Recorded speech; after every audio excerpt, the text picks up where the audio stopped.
Hello everyone, this is Sakshi. I welcome you all on मेहनती बच्चे। सो ਅੱਜ ਦੇ ਲੈਕਚਰ ਦੇ ਵਿੱਚ ਆਪਾਂ PSPCL LDC ਦੇ ਪ੍ਰੀਵੀਅਸ ਈਅਰ ਕੁਐਸਚਨਸ ਡਿਸਕਸ ਕਰਾਂਗੇ ਤੇ ਅੱਜ ਦਾ ਟੌਪਿਕ ਹੈ time, speed and distance. Okay, ਇਸ ਤੋਂ ਪਹਿਲਾਂ ਅਗਰ ਆਪਾਂ ਮੈਥ ਸੈਕਸ਼ਨ ਦੀ ਗੱਲ ਕਰੀਏ, ਇੱਕ ਹੋਰ ਟੌਪਿਕ ਡਿਸਕਸ ਹੋ ਚੁੱਕਾ ਹੈ। ਉਹ ਟੌਪਿਕ ਦਾ ਨਾਮ ਹੈ ਮੈਂਸੂਰੇਸ਼ਨ। ਮੈਂਸੂਰੇਸ਼ਨ ਦੇ ਬੇਸਿਕਲੀ ਪ੍ਰੀਵੀਅਸ ਈਅਰ ਕੁਐਸਚਨਸ ਵੀ ਡਿਸਕਸ ਕੀਤੇ ਸੀ, ਨਾਲ ਹੀ ਜਿਹੜੇ ਇੰਪੋਰਟੈਂਟ ਫਾਰਮੂਲਾਜ਼ ਹੈ ਉਹ ਵੀ ਡਿਸਕਸ ਕੀਤੇ ਸੀ। ਓਕੇ, ਉਹ ਸਭ ਸਟੂਡੈਂਟਸ ਜੋ ਫਸਟ टाइम इस वीडियो ਨੂੰ देख रहे ने मैंसूरेशन वाली वीडियोज़ भी ज़रूर देखो। तो जी वीडियोज़ हैं वो PSPCL 2019 कोर्स करके एक प्लेलिस्ट है चैनल ते उत्थे मिल जाएगियां ते नाल ही बाकी दे सब्जैक्ट्स दी वीडियोज़ भी प्लेलिस्ट के अंदर मिल जाएगियां। ओके, सो ये नाल एक होर चीज़ मैं तुहानूं दसना चाहनी है, PSPCL LDC ते स्टीनोटाइपिस्ट लई टेस्ट सीरीज़ लॉन्च हो चुकी है। सो जेडे भी स्टूडेंट्स इंटरस्टिड ने नीचे डिस्क्रिप्शन बॉक्स के विच लिंक दिता है वीडियो का, सो उन्होंने ज़रूर देखो। ओके, सो अगर तुसीं चाहते हो कि आने वाली वीडियोज़ की नोटिफिकेशन टाइम टू टाइम तुहानूं मिलती रहे तो चैनल नूं सबसक्राइब करो। अगर वीडियोज़ अच्छियां लगदियां लाइक करो तो ज़्यादा शेयर करो। सो स्टार्ट करते हैं अज का लैक्चर। अज आपां क्वेश्चनस करन तो पहला सब तो पहला कुछ इंपॉर्टेंट कंसैप्ट्स देखांगे इस चैप्टर के रिलेटेड, बिकॉज उन्हां तो बिना ये प्रीवियस ईयर क्वेश्चनस तुहानूं समझ नहीं आने। ओके, सो सब तो बेसिक जिहड़ा फॉर्मूला है इस चैप्टर का वो की है, distance is equal to speed into time. हुण इहनूं आपां इस तरीके नाल भी लिख सकते हैं या इहदी रीअरेंजमेंट कर दिए, टाइम नूं इधर लै जाइए तो की आऊगा, speed is equal to distance upon time. Third, time नूं इत्थे मूव कर दिए तो time is equal to distance upon speed. ये तीन फॉर्मूलाज बहुत इंपॉर्टेंट है, याद रखियो। ओके, हुण इहदे विच एक चीज़ तुसीं नोट कीती होगी कि जिहड़ी स्पीड ते टाइम है वो की है, आपस इनवर्सली प्रपोर्शनल है। इनवर्सली प्रपोर्शनल का मतलब की है कि स्पीड अगर इनक्रीज होंदी है किसी चीज़ की तो टाइम है जिहड़ा वो घटूगा। सपोज करो कोई परसन है, ठीक है, वो ए तो बी की तरफ जा रहा है, मतलब उन्हें ए तो स्टार्ट किया तो बी उसका फाइनल पॉइंट है, बी तो उन्हें पहुँचना है। ओके, हुण की होगा, अगर वो परसन अपनी स्पीड इनक्रीज करी जाऊगा तो उन्होंने उत्थे पहुँचने में घट टाइम लगूगा ना। सोच के देखो, अगर तुसी किसी एक शहर तो किसी दूसरे शहर च जाना है, ओके, अगर तुसी जिहड़ी कार है उन्होंने स्लो चला रहे हो तो तुहानूं टाइम ज़्यादा लगूगा, बट यही अगर तुसी स्पीड इनक्रीज कर लोगे तो टाइम घट लगूगा उत्थे पहुँचने च। वही गल है। ओके, सो अगर स्पीड इनक्रीज होंदी है तो टाइम घटदा है, अगर टाइम इनक्रीज होंदा है तो स्पीड घटदी है। ओके, सो ये चीज़ याद रखियो। उदों बाद कुछ होर इंपॉर्टेंट इहदे विच तुसी एक कन्वर्जन नूं याद रखना है। वो कन्वर्जन है कि अगर अपने को दिता होवे कि स्पीड है जिहड़ी किलोमीटर पर आवर च है, हुण किलोमीटर पर आवर स्पीड किवें बनी, डिस्टेंस किलोमीटर च हुंदा है या मीटर्स च होगा। ओके, टाइम आवर्स च हो सकदा है, सैकेंड्स च हो सकदा है या फिर मिनट्स च हो सकदा है। सो आपां लै लिया इत्थे आर। ओके, सो जिहड़ा 1 किलोमीटर पर आवर है वो किहदे इक्वल हुंदा है, 5/18 मीटर पर सैकेंड। ये तुसी एज इट इज़ याद रखना है। ओके, क्योंकि ये चीज़ का डायरैक्टली बहुत यूज़ होंदा है पेपर के विच। हुणे मैं तुहानूं दस दिंदी हां कि किवें आया। आपां नूं पता है कि जिहड़ा 1 किलोमीटर है वो किहदे इक्वल हुंदा है, 1000 मीटर्स है, तो जिहड़ा 1 आवर है वो किहदे इक्वल हुंदा है, 60 मिनट्स। तो 1 मिनट दे विच किन्ने सैकेंड्स हुंदे हैं, 60 हुंदे हैं ना। सो मतलब आपां इहनूं सैकेंड्स च कन्वर्ट करन लई 60 नाल होर मल्टीप्लाई करांगे तो कितना आ गया, 3600। Okay, seconds. सो अगर आपां इहनूं इत्थे लिखिए 1000 डिवाइड बाय 3600, सो अगर इन्हू तुसी कट करोगे 2 ते तो कितना आ जाऊगा, 5/18। ओके, सो अगर पेपर च अगर दिता होवे कि 1 मीटर पर सैकेंड दिता होया तो उन्होंने याद रखो कि आऊगा 18/5 kilometre per our. Basically uh term नूं आपां इधर लै गए। ठीक है, बहुत बेसिक चीज़ां याद रखनी है, डायरैक्टली यूज़ होंदियां पेपर दे विच। सो बाकी देखो ये चैप्टर के कंसैप्ट्स बहुत हैं, वो उपर मैं एक अलग तो वीडियो बनाने की कोशिश करूँगी ताकि जिन्ने भी इंपॉर्टेंट कंसैप्ट्स हैं उन्होंने कवर कर सका, जिवें मैंसूरेशन कवर किए सी। हुण आपां क्वेश्चनस देखते हैं तो नाल ही क्वेश्चनस दे विच आपां जिहड़े इंपॉर्टेंट कंसैप्ट्स हैं उन्होंने भी डिस्कस कर लांगे। ओके, सो स्टार्ट करते हैं। सब तो पहला क्वेश्चन अपने को, a 248 metre long train running at a speed of 108 km per hour overtook another train of length 112 in 36 seconds. What is the speed of other train? देखो एक गल मैं तुहानूं कहना चाहनी है कि जिहड़े क्वेश्चनस मैं करवाऊँगी वो वाले स्टूडेंट्स नूं भी समझाउण की कोशिश कर रही हूँ मैं, जिन्हां ने चैप्टर कदे भी नहीं किया। ओके, सो बहुत ही बेसिक ढंग नाल आपां करांगे, चीज़ां नूं सीखण की कोशिश करियो। ओके, डरना नहीं हैगा, बिकॉज मैं चाहनी हूँ कि तुहानूं एक वीडियो दे नाल ही मैक्सिमम बेनीफिट मिले। ओके, सो ध्यान नाल देखियो। हुण देखो इहदे विच की कहा गया है कि 248 लॉन्ग ट्रेन है जिहड़ी वो किन्ने स्पीड ते जा रही है 108 किलोमीटर पर आवर ते। सो सपोज ये अपनी कोई ट्रेन है ओके, ते ये ट्रेन है जिहड़ी इहदी लेंथ किन्नी गिवन है 248 ते ये किन्नी स्पीड ते जा रही है 108 किलोमीटर पर आवर ओके। तो अपने को इत्थे एक सैकेंड ट्रेन है जिहदी की लेंथ किन्नी गिवन है 112 मीटर्स ओके। तो यदी स्पीड आपां नूं दित्ती नहीं हुई, यही बेसिकली आपां फाइंड करनी, आपां लै लैंदे कि जिहड़ी सैकेंड ट्रेन है दी स्पीड किन्नी है x kilometre per hour okay. तो उन्हें कहा कि जिहड़ी आ वाली ट्रेन है सपोज अपनी ट्रेन ए है, ये ट्रेन बी है, जिहड़ी ट्रेन ए है उन्हें बी ट्रेन नूं ओवरटेक किया किन्ने सैकेंड्स दे विच 36 सैकेंड्स दे विच ओके। सो आपां स्पीड करनी है दूसरी ट्रेन दी। हुण देखो जदों भी ऐसे क्वेश्चनस आ जाए कि कोई ट्रेन जा रही है, किसी दूसरी ट्रेन ने किसी एक ट्रेन नूं ओवरटेक किया, जिवें कि आ वाला केस है, या फिर कई बार ये भी आ जाता है कि कोई जॉगिंग कर रहा है रेलवे ट्रैक दे अलोंग ओके, ट्रेन ने उन्होंने ओवरटेक कर लिया तो किन्ने टाइम च किया, ऐसे क्वेश्चंस आ जाते हैं।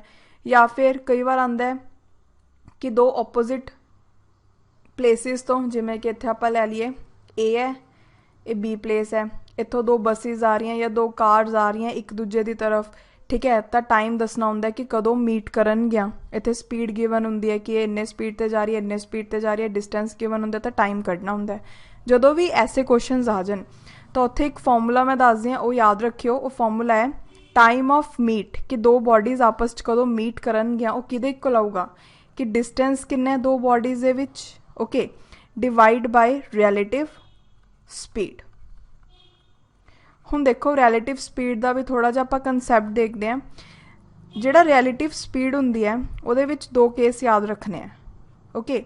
हुण इहदे विच की है, सपोज करो अपने कोल दो बॉडीज़ हैं ए ते बी ठीक है, जिहड़ी बी बॉडी है वो ज़्यादा स्पीड नाल जा रही है तो इहदी स्पीड हैगी x किलोमीटर पर आवर, तो जिहड़ी ए बॉडी है इहदी घट स्पीड है बी दे नालों ते जा रही है y किलोमीटर पर आवर दी स्पीड नाल ओके।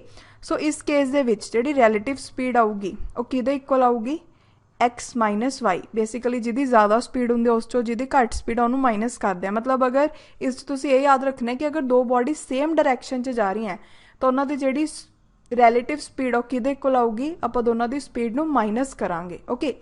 बट अगर यही अपने कोल दिता होवे कि जिहड़ी बॉडी ए है वो वाई स्पीड नाल ए वाली साइड मूव कर रही है तो बॉडी बी है जिहड़ी वो ए दे ओपोजिट मूव कर रही है, मतलब ए दे तरफ मूव कर रही है एक्स स्पीड नाल, तो उस केस दे विच जिहड़ी रिलेटिव स्पीड आऊगी वो किहदे इक्वल आऊगी एक्स प्लस वाई। मतलब अगर ओपोजिट डायरैक्शन च है तो आपां स्पीड नूं प्लस करते हैं, अगर सेम डायरैक्शन च है तो माइनस। ये छोटी जी चीज़ याद रख, बहुत कम आऊगी पेपर दे विच ओके।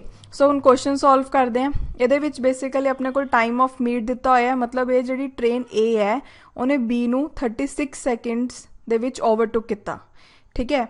सो इत्थे अगर आपां देखिए टाइम कितना आ गया 36 सैकेंड्स ओके। तो हुण डिस्टेंस कितना दो बॉडीज़ दे विच है, देखो ये जिहड़ी ट्रेन है ये पूरी अपनी लेंथ भी कवर करूगी दैट इज़ 248 मीटर, तो ये वाली पूरी ट्रेन की भी लेंथ कवर करूगी ताकि इत्थों एवें अगे आ सके ठीक है, उरे आ सके। सो 248 प्लस 112 ओके। हुण देखो जिहड़ी रिलेटिव स्पीड है इहदे विच की आऊगी 108 दिता होया ते x दिता होया। हुण ए ट्रेन ने बी नूं ओवरटेक किया तो दिमाग नाल सोचो कि स्पीड ज़्यादा होगी, ओबवियसली ए दी स्पीड ज़्यादा होगी ना। सो आप इत्थे की लिखांगे 108 माइनस एक्स। हुण तुसीं इत्थे यूनिट्स का ध्यान रखना है, ये चैप्टर दे विच बहुत ज़्यादा जरूरी है। अगर आप देखिए स्पीड दी हुई है kilometre per our they which, but अपने कोल जिहड़ा डिस्टेंस है वो मीटर्स च दिता होया है तो जिहड़ा टाइम है वो सैकेंड्स च दिता होया है। तो सब तो समझदारी किस च हुंदी है कि आप स्पीड नूं चेंज कर लीए मीटर पर सैकेंड दे विच। सो मैं दस्सिया स्पीड नूं किवें चेंज करांगे 108 इंटू 5/18 कर दो ओके। जो तुसीं इहनूं कटोगे तो अपने कोल की आ जाऊगा 30 मीटर पर सैकेंड आ जाऊगा ओके। सो इहनूं तुसीं सॉल्व कर लियो तो 30 मीटर पर सैकेंड आ जाऊगा। सो इत्थे सीधा ही लिखते हैं आपां 36 इज इक्वल टू इहनूं जदों प्लस किया तो कितना आ गया 360 divide by 30 minus x okay. So 36 नाल 360 10 ते कट्टिया गया तो इत्थे कितना आ गया 30 minus x is equal to 10। So finally जिहड़ी एक्स है उहदी वैल्यू कितनी आ गई 20 मीटर पर सैकेंड। हुणे 20 मीटर पर सैकेंड आई है ओके, बट इत्थे क्वेश्चन च अपने कोल जिहड़ी स्पीड है किहदे विच दित्ती हुई है किलोमीटर पर आवर दे विच। हुण 20 मीटर पर सैकेंड नूं आपां किलोमीटर पर आवर च कन्वर्ट करना है तां की करांगे, इहनूं डिवाइड करांगे ना 18/5 नाल, मैं दस्सिया सी ना ऑपोजिट करांगे। सो 5 4 जा 18 4 जा कितना हुंदा है 72 okay. So 72 kilometre per our अपने को आंसर आ गया। आई होप थोनों ये क्वेश्चन समझ आ गया होगा। सो आंसर की आया सी। अभी runs at a speed which is 1/3 times the speed of Avin. जिहड़ा अभी है वो कितनी स्पीड ते भज रहा है, अविन दी स्पीड दी 1/3 कर दी है ओके। सो सब तो पहला आपां कंसीडर कर लेने हैं कि जिहड़ा अविन है उसकी स्पीड लै ली आपां ने एस ओके। तो जिहड़ा अभी है वो कितनी स्पीड ते भज रहा है 1/3 एस, यानी कि 3 × 2 6 + 1 7, यानी कि 7/3 एस स्पीड ते जिहड़ा अभी है वो रन कर रहा है ओके। हुण नैक्सट उन्हें की दिता होया अभी बीट्स अविन बाय 36 सेकेंड्स, मतलब अभी बीट्स अविन, जिहड़ा अभी है उन्हें अविन नूं बीट किया 36 सेकेंड्स दे नाल in a certain race, the time taken by Abhi to complete the race. हुण देखो इत्थे एक गल ध्यान देनी है कि जिहड़ा अभी है उन्हें अविन नूं बीट किया 36 सेकेंड्स नाल, मतलब जिहड़ा अभी उन्हें घट टाइम लिता अविन तो कोई रेस नूं कंप्लीट करन दे विच ओके। सो अगर आप इत्थे कंसीडर कर लिए कि अभी ने टाइम लिता t सेकेंड्स, तो जिहड़ा अविन है उन्हें कितना टाइम लिता होगा t + 36 सेकेंड्स, ठीक है, उन्होंने तो 36 सेकेंड्स ज़्यादा लिते। हुण देखो जिहड़ी रेस है दोनों ने रेस का डिस्टेंस तो सेम कवर करना है। सो इत्थे डिस्टेंस है जिहड़ा दोनों केस दे विच सेम है ओके। अविन ने भी सेम डिस्टेंस कवर किया, अभी ने भी, तो आपां नूं पता है डिस्टेंस की हुंदा स्पीड इंटू टाइम। सो आपां यही चीज़ दा उरे यूज़ करांगे, मतलब आपां अविन दा डिस्टेंस ते अभी दा डिस्टेंस दोनों नूं इक्वेट करांगे ओके। हुण इत्थे आपां लिख लैंदे अविन, उरे लिख लैंदे अभी। इन्ना कुछ वैसे पेपर च तुसीं लिखना नहीं है, मैं तुहानूं समझाउण लई दस रही हां। अगर आप अविन की गल करिए, अविन ने स्पीड कितनी है एस, तो उन्हें टाइम कितना लिता t + 36, सो यदा डिस्टेंस कितना है एस t + 36 ओके। वो किहदे इक्वल आऊगा अभी दे, अभी दी स्पीड कितनी है 7/3 एस इंटू टाइम कितना है t। सो आप इत्थे एस नूं एस नाल कट कर देंगे। सो इत्थे कितना आया 3t + 36 नूं 3 नाल मल्टीप्लाई किया 3 6 18 108 = 7t। सो 108 = 4t। सो फाइनली अगर आप सोनू सॉल्व करन तो बाद ठीक है बेसिकली 4 ते कट हो जाऊगा 27 ते। सो टाइम कितना आया 27 सेकेंड्स ओके। सो आंसर कितना आऊगा बी। और तो बाद नेक्स्ट क्वेश्चन है a person travels from a place x to y by car at a speed of 32 km/h. Before reaching y, he returned to x from a place z lying between x and y at a speed 72 km/h. If the time taken by him for the whole journey is 1/2 hours, then the distance between x and z is। कई बच्चे छड्डे आणगे question नूं because उन्होंने लगू भी tough है, but ये बहुत easy question है। हुण समझो, देखो सब तो पहला ड्रॉ करो, डायग्राम बहुत इंपॉर्टेंट रोल प्ले कर दिया है टाइम एंड डिस्टेंस वाले क्वेश्चन दे विच। सो इनू एक बार बना लिया करो ताकि तुहानूं सारा कुछ समझ आ जाए ओके। सो कोई पर्सन है उन्हें एक्स तो वाई जाना है ओके, तो कितनी स्पीड नाल जा रहा है 32 km/h की स्पीड नाल जा रहा है। बिफोर रीचिंग वाई, हुण वाई तो पहुँचन तो पहला ही रिटर्नस टू एक्स, वो एक्स के वल ही वापस आ गया from a place Z place तो जिहड़ी कि एक्स ते वाई दे विचकार है। सो इत्थे ला लैंदे कोई जेड प्लेस है। सो एक्स ने वाई की तरफ जाना सी बट वो वाई तक तो पहुंचा नहीं, जेड तो जाके ही वो दोबारा वापस मुड़ गया ओके। सो जेड तो जो मुड़ रहा है कितनी स्पीड नाल मुड़ रहा है 72 km/h की स्पीड नाल वापस जा रहा है ओके। कहंदा अगर टाइम पूरा जर्नी का हुण वो इत्थे तक तो पहुंचा ही नहीं, ए वाले पूरा ही जर्नी का मतलब एक्स तो जेड तक जाना, जेड तो एक्स तक आना, कितना टाइम लग्या उन्होंने इस जर्नी के दौरान 6.5 hours ओके। तो डिस्टेंस दसो एक्स तो जेड का कितना है। सो आप डिस्टेंस लगा लें कि एक्स तो जेड का डिस्टेंस कितना है डी। सो देखो सब तो पहला आप टाइम नू अरेंज कर लें, तो अपने को टाइम कितना बनू 6 1/2 नू कन्वर्ट करो 6 × 2 12 + 1 दैट इज़ 13/2 hours ओके। हुण देखो ये वाली अगर आप क्वेश्चन नू समझिए, ये की हो रहा कि कोई परसन ਕਿਸੇ ਇੱਕ ਪਲੇਸ ਤੋਂ ਚੱਲਿਆ, ਜਿਵੇਂ x ਤੋਂ ਚੱਲਿਆ z ਦੀ ਔਰ ਗਿਆ ਤੇ ਫਿਰ z ਤੋਂ ਚੱਲ ਕੇ ਦੁਬਾਰਾ ਉੱਥੇ ਪਹੁੰਚ ਗਿਆ ਜਿੱਥੋਂ ਚੱਲਿਆ ਸੀ। ਤਾਂ ਇਸ ਕੇਸ ਦੇ ਵਿੱਚ ਆਪਾਂ ਐਵਰੇਜ ਸਪੀਡ ਦਾ ਕੰਸੈਪਟ ਯੂਜ਼ ਕਰਾਂਗੇ। ਓਕੇ, ਬੇਸਿਕਲੀ ਅਗਰ x ਹੈ, ਸਪੋਜ਼ ਆਪਣੇ ਕੋਲ ਦਿੱਤਾ ਹੋਇਆ ਕਿ ਕੋਈ ਪਰਸਨ x ਤੋਂ z ਦੀ ਔਰ ਸਪੀਡ a ਨਾਲ ਜਾ ਰਿਹਾ ਤੇ z ਤੋਂ x ਦੀ ਔਰ ਸਪੀਡ b ਨਾਲ ਗਿਆ, ਤਾਂ ਉਸ ਟਾਈਮ ਉਹਦੀ ਜਿਹੜੀ ਐਵਰੇਜ ਸਪੀਡ ਰਹੀ ਇਸ ਜਰਨੀ ਦੇ ਦੌਰਾਨ, ਉਹਦਾ ਫਾਰਮੂਲਾ ਕੀ ਹੁੰਦਾ ਹੈ 2 into a into b divide by a plus b। ਇਹਨੂੰ ਯਾਦ ਰੱਖਿਓ। ਹੁਣ ਇਹੀ ਚੀਜ਼ ਨੂੰ ਆਪਾਂ ਇੱਥੇ ਯੂਜ਼ ਕਰਦੇ ਹਾਂ। ਓਕੇ, ਸੋ ਇਸ ਕੇਸ ਦੇ ਵਿੱਚ ਜਿਹੜਾ ਐਵਰੇਜ ਸਪੀਡ ਹੈ ਉਹ ਕਿਹਦੇ ਇਕੁਅਲ ਆਊਗੀ 2 ਇੰਟੂ a ਕਿੰਨਾ ਹੈ 32, b ਦੀ ਵੈਲਿਊ ਕਿੰਨੀ ਹੈ 72 ਡਿਵਾਈਡ ਬਾਈ 32 ਪਲਸ 72। ਓਕੇ, ਜਦੋਂ ਤੁਸੀਂ ਇਹ ਚੀਜ਼ ਨੂੰ ਸੋਲਵ ਕਰੋਗੇ ਤਾਂ ਬੇਸਿਕਲੀ ਆਪਣੇ ਕੋਲ ਉਰੇ ਕੁਛ ਐਵੇਂ ਦੀ ਟਰਮ ਆ ਜਾਊਗੀ। ਬੇਸਿਕਲੀ ਮੈਨੂੰ ਕੱਟ ਨਹੀਂ ਰਹੀ, ਠੀਕ ਹੈ, ਐਵੇਂ ਲਿਖਦੀ ਹਾਂ 8 ਇੰਟੂ 72 ਡਿਵਾਈਡ ਬਾਈ 13 ਕਿਲੋਮੀਟਰ ਪਰ ਆਰ, ਕੁਛ ਐਵੇਂ ਦੀ ਐਵਰੇਜ ਸਪੀਡ ਆ ਜਾਊ। ਹੁਣ ਆਪਾਂ ਨੇ ਡਿਸਟੈਂਸ ਕੱਢਣਾ ਹੈ, ਠੀਕ ਹੈ, ਤੇ ਆਪਾਂ ਨੂੰ ਇਹ ਵਾਲੀ ਜਰਨੀ ਦਾ ਟਾਈਮ ਦਿੱਤਾ ਹੋਇਆ। ਸੋ ਇੱਥੇ ਆਪਾਂ ਯੂਜ਼ ਕਰਦੇ ਹਾਂ ਫਾਰਮੂਲਾ ਕਿ ਜਿਹੜਾ ਡਿਸਟੈਂਸ ਹੈ ਟੋਟਲ ਡਿਸਟੈਂਸ। ਹੁਣ ਟੋਟਲ ਡਿਸਟੈਂਸ ਇੱਕ ਗੱਲ ਧਿਆਨ ਰੱਖਣੀ ਹੈ ਉਰੇ, ਟੋਟਲ ਡਿਸਟੈਂਸ ਇਹ ਜਰਨੀ ਦਾ ਕਿੰਨਾ ਹੋਇਆ x ਤੋਂ z ਤੇ ਫਿਰ z ਤੋਂ x ਯਾਨੀ ਕਿ 2d। Okay, so total distance equals to 2d equal to time ਕਿੰਨਾ ਹੈ 13 ਬਾਈ 2 ਆਵਰਸ ਇੰਟੂ ਸਪੀਡ ਕਿੰਨੀ ਆਈ 8 ਇੰਟੂ 72 ਬਾਈ 13। ਓਕੇ, ਸੋ 13 ਨਾਲ 13 ਕੈਂਸਲ ਹੋ ਗਿਆ, ਇੱਥੇ 4। ਓਕੇ, ਸੋ ਇੱਥੇ 2 ਆਪਣੇ ਕੋਲ d ਹੈ, ਆਪਾਂ ਬੇਸਿਕਲੀ d ਦੀ ਵੈਲਿਊ ਕੱਢਣੀ ਹੈ, ਸੋ ਇਹਨੂੰ 2 ਨਾਲ ਕੱਟ ਕਰ ਦੋ। ਸੋ d ਦੀ ਵੈਲਿਊ ਕਿੰਨੀ ਆਈ 2 ਇੰਟੂ 2 4 7 2 14। ਸੋ ਡਿਸਟੈਂਸ ਕਿੰਨਾ ਆਇਆ ਆਪਣੇ ਕੋਲ 144 ਕਿਲੋਮੀਟਰਸ। ਓਕੇ, ਆਈ ਹੋਪ ਤੁਹਾਨੂੰ ਕੁਐਸਚਨ ਸਮਝ ਆ ਗਿਆ ਹੋਊਗਾ। ਸੋ ਆਂਸਰ ਆਊਗਾ b। ਡਿਸਟੈਂਸ 'ਚ ਕਨਫਿਊਜ਼ ਨਹੀਂ ਹੋਣਾ, ਡਿਸਟੈਂਸ ਜਿਹੜਾ ਉਹ ਆਪਾਂ ਟੋਟਲ ਲਵਾਂਗੇ ਕਿਉਂਕਿ ਪਹਿਲਾ ਪਰਸਨ ਇੱਥੋਂ ਤੋਂ ਇੱਥੇ ਗਿਆ, ਉਹਨੇ d ट्रैवल किया डिस्टेंस, फिर इत्थों तो इत्थे आया उदों भी तो डिस्टेंस उन्हें ट्रैवल किया ना d। ओके, उन्हें एक बारी दा पूछा, टोटल नहीं पूछा। सो नेक्स्ट क्वेश्चन है, in order to cover a distance 150 kilometre a would take 2 hour less than what b takes if a half his speed he would take 1 hour more than b to cover the same distance, what is the speed of b।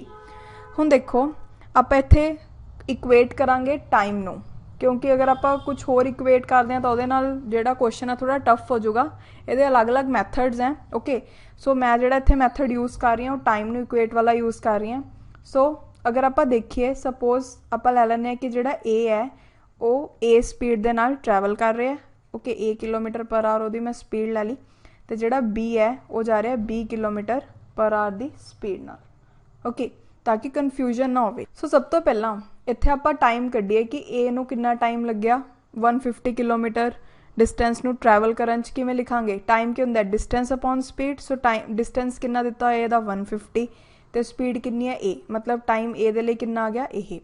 एवें time B दे लई कड्डांगे कितना आऊगा 150 distance B ने भी travel किया तो उहदी speed कितनी है B. Okay, हुण देखो इत्थे की कहा गया है कि जिहड़ा ए है उन्हें 2 आवर घट लिते बी दे नालों, यानी कि बी चों अगर आप ए दा माइनस करांगे तो कितना होगा 2, क्योंकि अगर ए ने दो घंटे घट लिते बी नालों, मतलब बी ने 2 घंटे ज़्यादा लिते ए नालों, वही गल बन गई। ठीक है, सो इत्थे वैल्यूज़ फिल कर दो, किवें करांगे 150 divide by B minus 150 divide by A equals to 2। So ये अपनी आ गई इक्वेशन 1। हुण सैकेंड देखो, if A half his speed, जिहड़ा ए है अगर वो अपनी स्पीड नूं हाफ कर दिंदा है, he would take 1 hour more than b to cover the same distance। okay, so अगर a है हुण जिवें अगर आप टाइम a दा कड्ढीए सैकेंड केस दे विच, ओके, a ने की कीता अपनी स्पीड नूं हाफ करता, यानी कि इत्थे कितना आ गया 150 a डिवाइड बाय 2। ठीक है, ते b दा कितना आ गया टाइम सैकेंड केस दे विच 150 डिवाइड बाय b। तो अगर a ने अपनी स्पीड नूं हाफ करता, मैं तुहानूं दस्सिया सी स्पीड ते टाइम दा ऑपोजिट रिलेशन हुंदा है। हुण ए ने अपनी स्पीड नूं हाफ किया, मतलब उन्होंने ज़्यादा टाइम लगूगा। सो सैकेंड केस दे विच क्या आ जाऊगा 150 divide by A divide by 2 minus 150 divide by B is equal to 1। ये सैकेंड इक्वेशन बन गई। ओके, सो तुसीं ये दोनों इक्वेशनस नूं सॉल्व करोगे, उत्थों ए बी दी वैल्यू आ जाओ। इत्थे मैं तुहानूं एक होर ईजी मैथड दस दिंदी हां। हुण मैं तुहानूं दसदी हां तुसीं सॉल्व किवें कर सकदे हो। सिंपली ये दोनों इक्वेशनस नूं ऐड कर दो। ओके ਹੁਣ ਇੱਥੇ 150 ਡਿਵਾਈਡ ਬਾਈ b ਜਿਹੜਾ ਹੈ ਉਹ ਪਲੱਸ ਦਾ ਹੈ ਤੇ ਇੱਥੇ 150 ਡਿਵਾਈਡ ਬਾਈ b ਮਾਈਨਸ ਦਾ ਹੈ, ਤਾਂ ਇਹ ਦੋਨੋਂ ਆਪਸ 'ਚ ਕੈਂਸਲ ਹੋ ਜਾਣਗੇ। ਓਕੇ ਸੋ ਆਪਣੇ ਕੋਲ ਇੱਥੇ ਕੀ ਬਚੂਗਾ, ਆਪਾਂ ਪਲੱਸ ਕਰ ਰਹੇ ਹਾਂ minus 150 divide by a plus इत्थे उपर लै गए अगर 2 नूं क्या आ गया 300 divide by a okay equals to 3। So अगर आप इनू सॉल्व किया फर्दर कितना आ जाऊगा 150 divide by a equals to 3। So 3 नाल इनू कट कर लो। सो फाइनली जिहड़ा a है उहदी वैल्यू कितनी आई 50 किलोमीटर्स पर आवर। ओके हुण इत्थे अपने कोल स्पीड b दी पुछी हुई है, तो b दी स्पीड लई की करांगे a दी वैल्यू फिल कर देंगे a equation one equation sorry. So कितना आ गया 150 divide by b minus 150 by 50 equals to 2।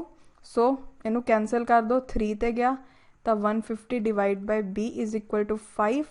सो इत्थे कट हो जाऊगा 30 ते। सो b दी जिहड़ी स्पीड है कितनी आई 30 kilometre per hour. So answer is C. Okay I hope तुहानू समझ आ गया होगा। कईयां नू बहुत ही बेसिक मैथड लग रहा होगा बट मैं बार बार कह रही हूँ मैं ये चाहनी हाँ कि तुसी प्रीवियस ईयर क्वेश्चंस की वीडियो देखो तो पेपर च थोड़े क्वेश्चंस निकलन अगर उसे सेम आते हैं। ओके सो इस टॉपिक नाल रिलेटेड क्वेश्चंस की भी प्रैक्टिस जरूर करियो। ओके ताकि थोड़े चैप्टर भी अच्छे तरीके नाल कवर हो जाए। सो मिलते हैं next lecture they which. Thank you so much.